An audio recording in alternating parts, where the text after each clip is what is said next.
In today's episode, we're going to look at Canadian Biofuel out of Springford, Ontario. Specifically, we're going to be talking to Ian Moncrief and Roberta Dunlop, two entrepreneurs who have started a pellet company based currently on wood, but eventually we're going to have more and more agricultural product in it, things like switchgrass, things like miscanthus.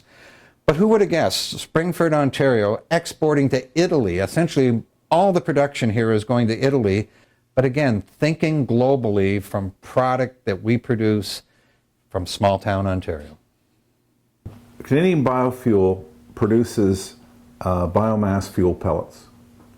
And in our business plan, long-term business plan, we will be using agricultural energy crops and agricultural residue as our feedstock. But in order to get to that point, we have to establish the supply chain and develop markets. So we have started by using recycled wood and making wood pellets, which is the predominant feedstock for fuel pellets in the world.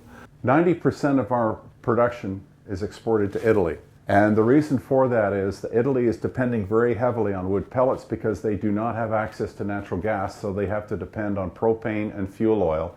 And pellets are about half the cost of those conventional fossil fuels. Currently, we're exporting pellets to Cagliari on Sardinia, Genoa in northern Italy, Livorno in Tuscany, and Salerno in southern Italy next to Naples. All of the contracts are minimum volumes so that if we have a spare container load around, they'll buy it. That's not a problem. Our problem is getting production. And we are looking at working with or even acquiring another small pellet manufacturer. And if that goes well, then we'll be able to increase our production by a third again and be able to service these people in Italy. To the right is where our pellets are made. The new building under construction is a new natural gas genset where we will be producing our own power. The pellets are produced by the pellet mill, come out through the screening plant, up the first leg, and are distributed to the gray overhead bulk delivery tanks or to the large silver storage tank to our bagging plant where we bag them for export and domestic markets. The bagging unit is located in the blue building, and we can produce 8 to 12 bags per minute stacked on skids and shrink wrapped and either held for domestic delivery by truck or into 27-ton, 40-foot shipping containers to ship to Italy. Well, that's a ribbon mixer that feeds it through a magnetic belt which takes out the tramp metal, and then it discharges to an auger that goes up to the hammer mill. To the right of the main megadome building is our hammer mill, which takes our feedstock and grinds it into quarter-inch minus sawdust, which is then vacuumed by the cyclone and then feeds the walking floor trailer inside. This is processed feedstock that's gone through the hammer mill and is now being conveyed through the walking floor trailer to the pellet mills.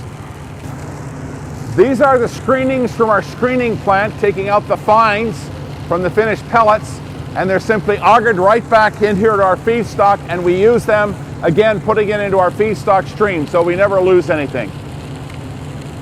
This is the feedstock that's being fed into the pellet mill. The pellets are discharged from the pellet mill.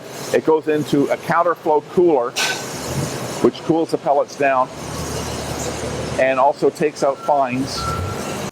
Then it's discharged into a screen, a rotating screen that takes out more fines, and then up the leg over to here to the bagging plant.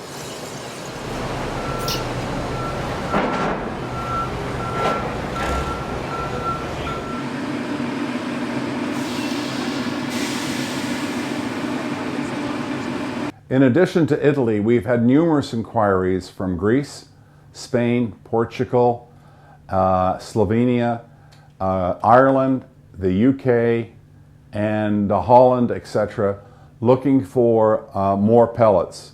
Unfortunately, we can't produce enough, but we're looking to expand our production both here in Ontario, and we've been also invited to build a large plant in Newfoundland to service these European markets.